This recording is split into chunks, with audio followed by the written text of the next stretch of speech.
angels, it's Haley Reese, and today I am coming at you with an extremely spooky story. I've told you guys before, one of the coolest things about having this YouTube channel is that people approach me with their stories all the time.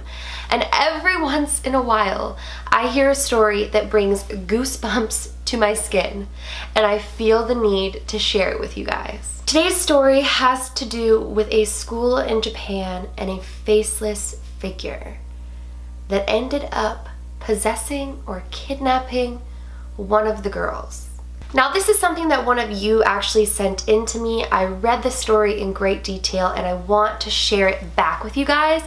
However, because it is not a story of my own, I can't really say whether or not it's 100% true. All I can say is that I'm a vibe person. I do not feel like this person was making this story up, and it seems like it could have happened.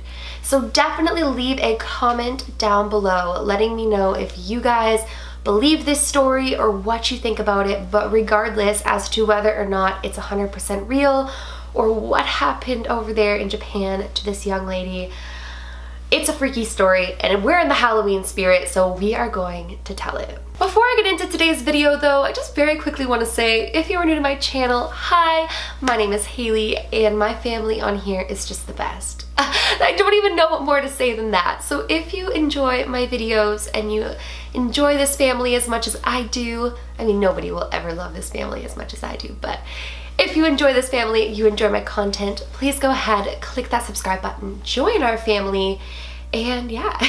So the only request that one of our fellow Reese's Pieces who sent this in had was that I change her name. Just because I guess she comments on a lot of stuff and what happened to her was really scary. It took a lot of courage for her to send this in to me, and so I really do want to respect the privacy of her. So I am going to give her a different name. This is getting hard with all the names I've had to change. I feel like I'm running out of names. Let's call her Leah. We'll call you Leah. So in Leah's letter, she begins by telling me that she lived in Japan until she was 14 years old when her family decided to move to the US. So she had lived there for 14 years of her life and she attended an all-girls school. Now in this school, everyone had like their little cliques, and so she had about 3 or 4 girlfriends that were really close to her and they would do almost everything together. She doesn't remember the exact moment that it got brought up, but eventually the girls started to realize that they were having similar visions while walking home from school of this faceless man. Now Leah says that she still remembers what he looked like to this day, and that every time she thinks about it, she gets this unsettling, nauseous feeling in her stomach. And so basically she described him as a pretty tall, all blacked out man with no face but like a gaping hole of a mouth. And so she said that they all would walk home different ways from this all-girls school and they would all see this faceless man stalking them, so to speak. She thinks that it got brought up because one of the girls mentioned how there was this creepy guy who appeared to have no face following her home, and that was when they realized, hold on a second, you have a faceless man following you home. I have a faceless man following me home. You do, you do, you do. And they all realized that there was no way that one man could be in that many places at once. And automatically they had this feeling that it had to be something darker. So Leah says they made the mistake of all getting together at one of her friends' houses and trying to summon this faceless man. They were trying to egg him on and attract him because they wanted to see if what they were seeing was real. And also they were like 11 to 13, so I mean, you do silly things at that age, that's inevitable. And they said that nothing happened. They did not see this man, nothing. They all started to kind of even question like if they were really seeing this man or not, or if it was like a product of their imaginations. So that night they all returned to their own homes and they have a dream. And they all have a very similar dream. They dream of a big fire, what appears to be some sort of a ceremony, and the faceless man taking them. So when they get to school, the one girl says, I dreamt of him. And then they all realized that they had all dreamt of the same faceless man and the same style of dream. Now, shortly after this, Leah says one of her friends, what am I gonna call her now? Jane. Leah says one of her friends, Jane, starts to act really weird. So they start to realize that they're not dreaming or seeing this man anymore. They're not seeing him too often. It was like a brief thing. All but Jane.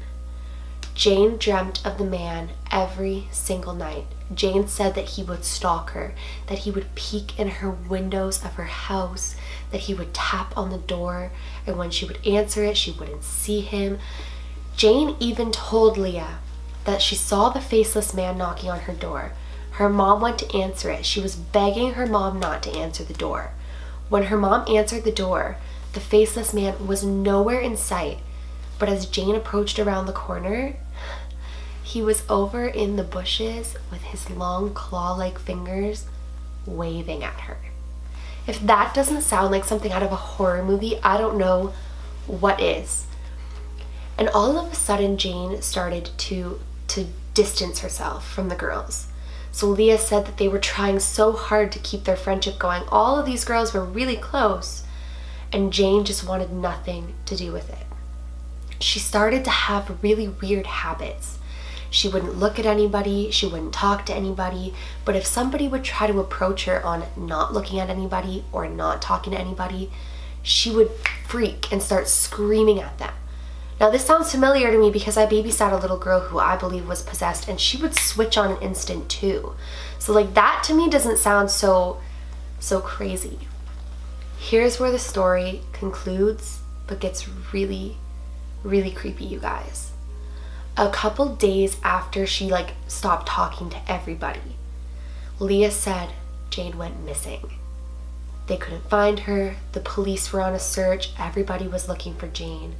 And she has never, as far as Leah knows, been found again. So at this point in the email, Leah went ahead and told me that she believes that he wanted one of them, and that was why they had that ceremony dream that they all had, and that perhaps he had chosen Jane. Either began to possess her, or stalk her, or scare her. She completely pulled back, disconnected from all of them, started to act angry and different, and then she turned up missing. A part of me wonders if perhaps what they saw was Slender Man. I never asked because I know when you experience things like this, and if this truly is a 100% true story, which I don't see why any of my Reese's Pieces would lie to me because we don't lie to each other. I know that when you experience things that are scary, sometimes you don't want to relive them, so I didn't even ask. But a part of me wonders, she said he had claw-like fingers, he had no face, Slender Man doesn't really have a face.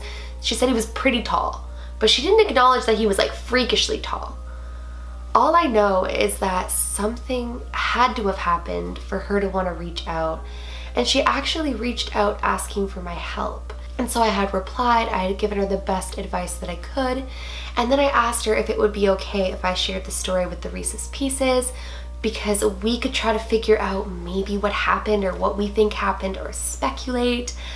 I don't know, you guys. This story was chilling, and I really, really wanted to share it with you guys. What do you guys think happened to Jane? I mean, kids and teenagers turn up missing, unfortunately, on the daily, and a lot of them are never found. It could be a complete coincidence, her disappearance, in correlation to having seen this man and having changed after seeing him, or maybe they do tie together in some way, shape, or form.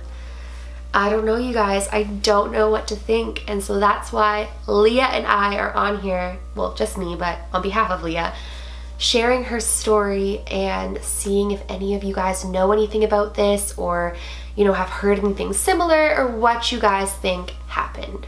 Like I said, definitely let me know in the comments below what you guys think of this. I read through all of your comments, so I love to see that. Talk it out amongst each other.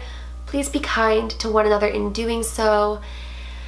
And I look forward to hearing what you guys think happened, because all I know is that if this is a 100% authentic true story, that is what nightmares are made of.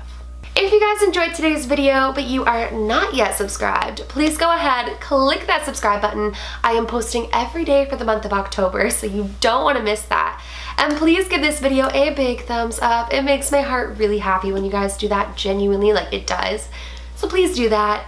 Remember, my loves, do all things with kindness. And until next time, I love you.